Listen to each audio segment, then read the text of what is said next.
Welcome back, and you're still watching News Generation with me, Ifwa Akwa Harrison. Have you liked our Facebook page yet? It's facebook.com/newsgenerationgh. You can also find us on Twitter at newsgengh. You can tell us, you can comment on all our stories, tell us what you think. And if you have any story you think we should look into, you can also let us know on our Facebook page. Now, if you tuned in to our previous episode, then you probably know William Yaka and Brian Flesher. If you don't know them, well, they are former students of Aquinas Secondary High School. Now, they were telling us about their wood ash power generator. It's a generator that uses ash from wood to create electricity. I found them on Facebook. Actually, Brian hit me up through Facebook, and I decided to get a bit more up close and personal with them. 17-year-old Brian Flesher and 20-year-old William Yaka are visiting their former school, St. Thomas Aquinas in Accra. They are here to greet some of their teachers. This is where the idea for their wood ash generator started. It all started one night when I was watching the TV, and then I watched a story of one girl called Amisi. And then basically her life was in shambles. She was in school, but she couldn't learn at night. She couldn't enjoy the family time that I have with my family. So then it struck me that the electricity that I was taking for granted would cause so many problems for someone else. So then what could I do in my capacity as a student to try and then better her life? Back in the house, we all face the same problem. Incidentally, on the same day when we had to prepare for a biology test the next day, and we didn't have light. So the whole night I was just on the bed thinking about how I could just get a small lamp that would not depend on electricity or the sun, which is not available in the night, just to read and prepare for the test. So with an idea and a problem at hand, these young men decided to do something to change the situation.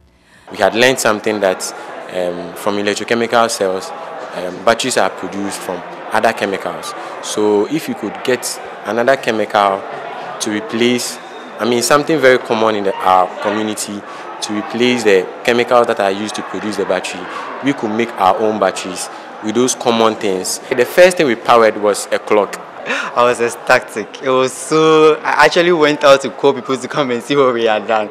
I was so happy. They, of course, had the support of their chemistry teacher, even when he wasn't too thrilled that they had found urine could also generate electricity. They told us that the urine, because it was bodily fluid, it wouldn't be hygienic using. Think. I remember he was always pushing us to think. I told them they have to go and look for a project of their own, which will be their brainchild, of which they'll be proud of.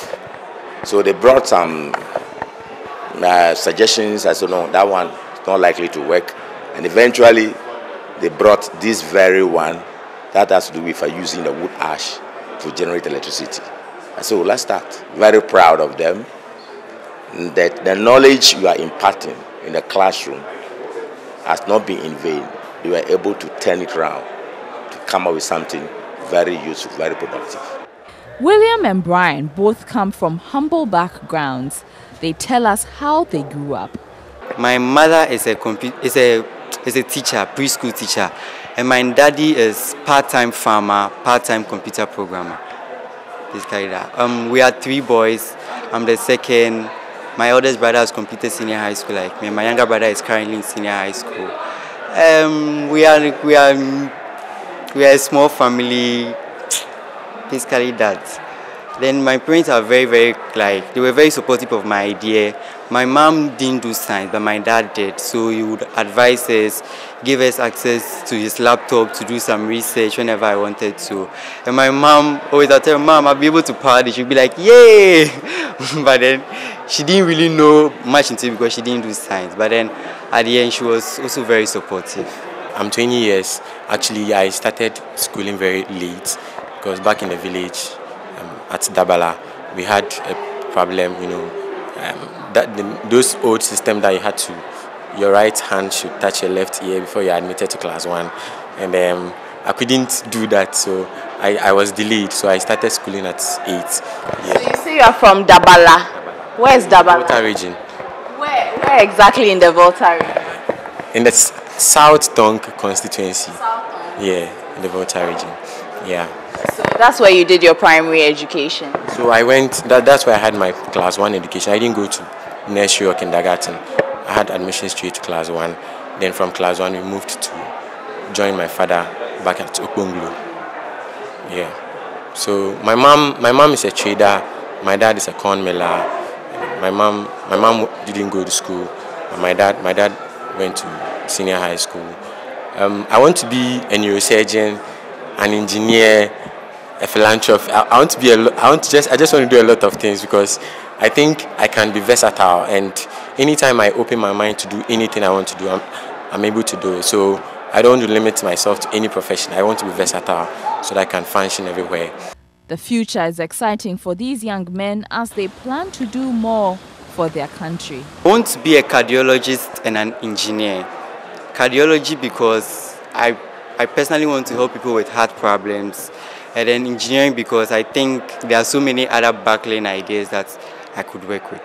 And Brian and William are looking for support to expand their invention. If you know anyone who can help, look for us on Facebook.